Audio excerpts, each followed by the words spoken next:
Thank you, Marty.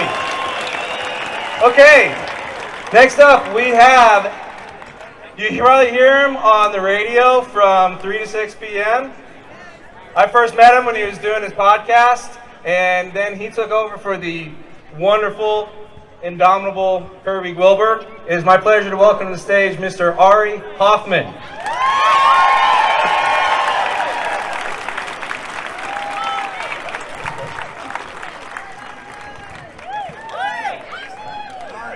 Hey guys! Sorry, I'm a little loud. Those of you who listen to my show know that. How's everybody doing in the back out there? You know, I remember when I used to be sick as a kid, Mom would bring you a bowl of chicken soup, maybe some aspirin, some water, drink your fluids. Now it seems the solution to being sick is communism. I'm very lucky that I had a private school education, so I only got indoctrinated a little bit. And in that education, they taught us the 30th Amendment, which said, none of this matters if there's a pandemic. In all seriousness, those of you who listen to my show, we had a couple of guests on this week. One was a firefighter. Him and his wife lost a child in pregnancy before, and now they have another child with complications who's going to be born, please God, in November. But those are heart complications this child has. She's a nurse, and she's being forced to get the vaccine.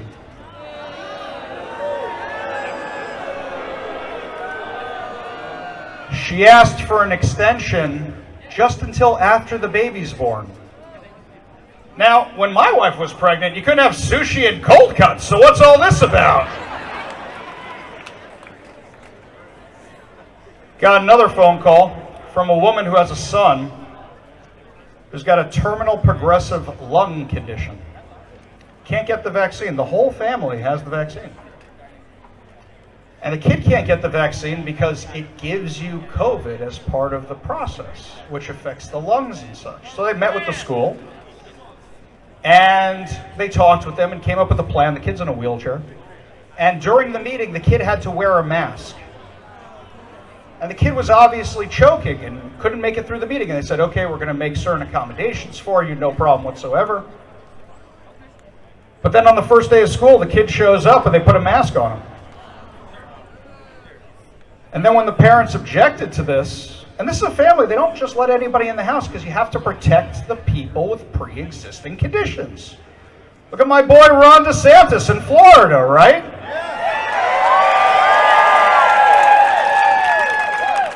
They take the steps they need to take in order to protect their family.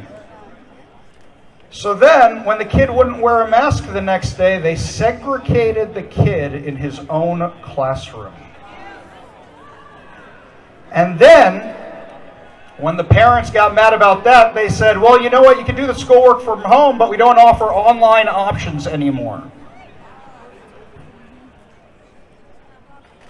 Who's looking out for them? I know you are. And I'll tell you, there's people like me who got the vaccine who say, you shouldn't have to if you don't want to.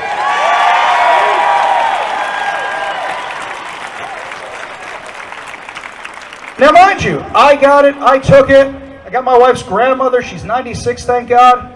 Got to protect her, got to make sure she's safe. But if you don't want to do it, that is your decision, because we live in America.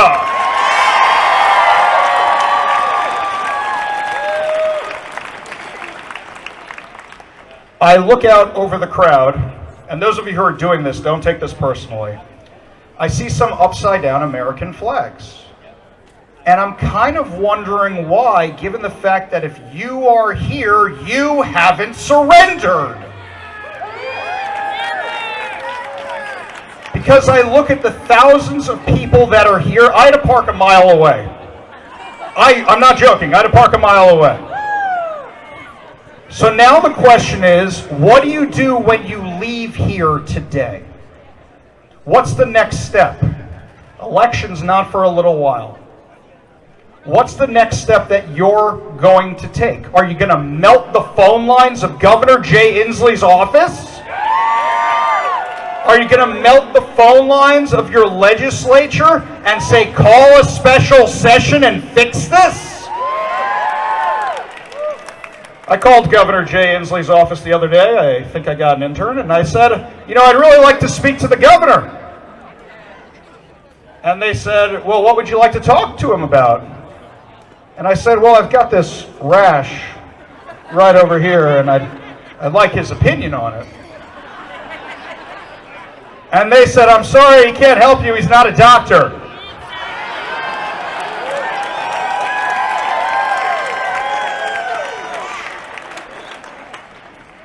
I know there's a lot of nurses, doctors, firefighters, police officers here. I'm sure everybody banging on those pots for you guys really makes a difference right now, huh? They're the very people telling you to get the jab. They're the very people who say, you know what, you could work last year ridiculous hours, you could work ridiculous hours this year, and hospitals are getting overwhelmed, et cetera, but yeah, we're going to fire you. That's the people we're talking about. Whatever happened to my body, my choice? I seem to remember hearing a lot of stuff about that. I heard a lot about that. So what are you going to do when you leave here today? And it starts with education. Because if you talk to anybody who can do any math, 99.8% survivability rate does not mean all this happens.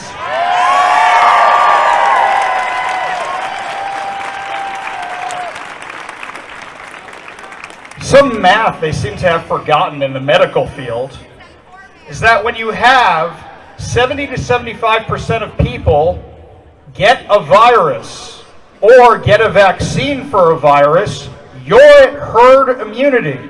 Anybody here check the numbers of the vaccination rate here in Washington State? Yeah, they're really high and they're past that. And if you factor in the amount of people who had this, which is roughly 30% of the population, we are way past herd immunity. So what are we doing?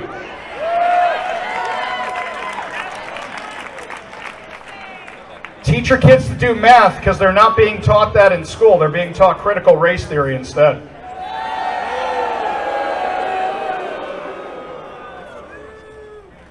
We missed an opportunity when the schools were shut down. We should have said, you want to keep the schools shut down? Go ahead. We're taking all your funding and we're opening more charter schools and using it for scholarships.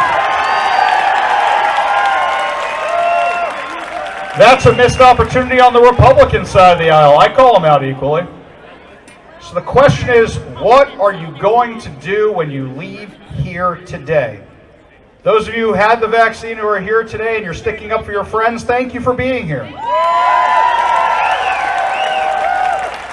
Because the last question I have for everybody, and this is more for the people who aren't here today, if they can mandate this, what are they going to mandate next?